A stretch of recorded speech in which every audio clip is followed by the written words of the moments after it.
एक फकीर हुए भीख, उनका नाम था भीख। उनको आवेश हुआ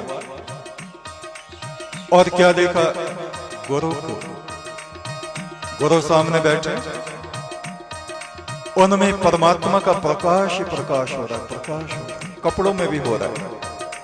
फिर वो प्रकाश बढ़ के उनके जूतों में भी, जूतों की तरफ उसकी निगाह गई तो जूतियां भी चमक रही रोशनी से। ओहो, वो उठा, जूतों को सिर पे रख लिया। भीख ने, भीख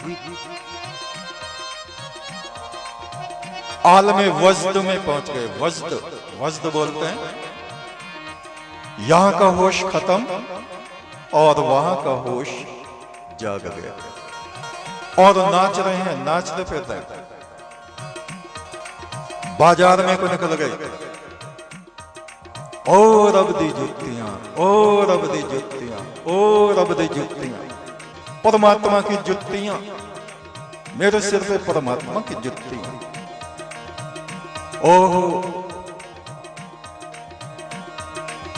अब मुसलमानों में तो बड़ा भारी वाद विवाद चलता है इन बातों का। ऐ काफिर, कुफ्र मत बक, अल्लाह का कोई इंसान की तरह वो जूतियां पहनता है। ओहो, वाद विवाद इतना बड़ा काजी के पास पहुंच गया। अरे क्या कुफ्र बकता है, काजी ने कहा, बेवकूफ, नालायक, अज्ञानी मनुष्य,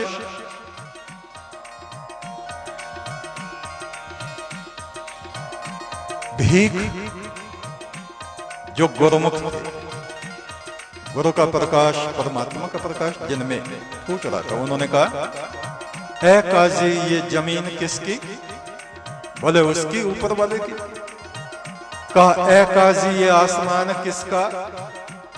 कहा, उसी का। कहा, ये हवाएं किसकी? उसी की।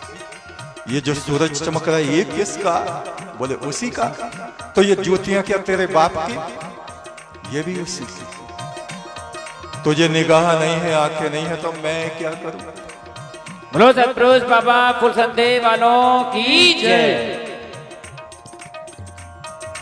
हरि और गुरु एक कर जाए। जब गुरु का शरीर परमात्मा का दिखाई पड़ रहा है तो उसकी जुतियां किसकी दिखेंगी? वो भी परमात्मा। ये देखने देखने की निगाह, निगाह की बात है। ये अलग अलग मंजिलें हैं, फुकराओं की मंजिलें। हद हद करते सब गए, बेहद गया ना कोई।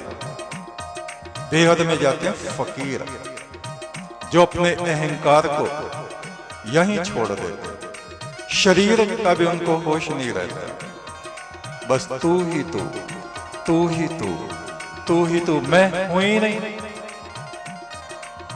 ऐ मेरे रब, तुझ में और मुझ में कोई फासला है ही नहीं।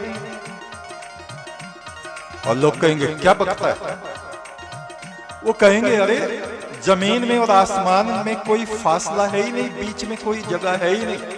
बोले अरे क्या झूठ बोलता है? आसमान इतने ऊपर और जमीन यहां। बोले शुरू कहां से हो रहा है? एक तिनका भी तुम इन दोनों के दरमियान में नहीं रख सकते। जहां जमीन की हद खत्म होती वहां से आसमान शुरू होता है। जहां से वजूद इंसानी ये दिखाई दे रहा है, जहां ये हद है इसकी, और यहां से ये जिस्म, ये दिल, ये जान, ये रूह, इनके अलग अलग हिस्से नहीं किए जा सकते। ये मूर्खों का काम है। ज्ञानी मनुष्य खल्लुम इदम ब्रह्म, सब कुछ वो परमात्मा ऐसा जान लेता है। और ऋषि मुनि गुरुजन अपने शिष्यों को हुक्म देते हैं, गुरु साक्षात परम ब्रह्म। पहले इस बात को जानो, जिसके सामने तुम बैठे हो वो ब्रह्म है, वो मट्टी नहीं है, वो आग नहीं है, वो पानी नहीं है, वो हवा नहीं है। अगर गुरु में इंसान की भावना करोगे तो इंसान ही बने रह जाओगे। गुरु साक्षात परम ब्रह्म, ब्रह्म की भावना करो। ये शीशा है, गुरु परमात्मा का शीशा है, इसमें वो परमात्मा चमकेगा, चमकता है।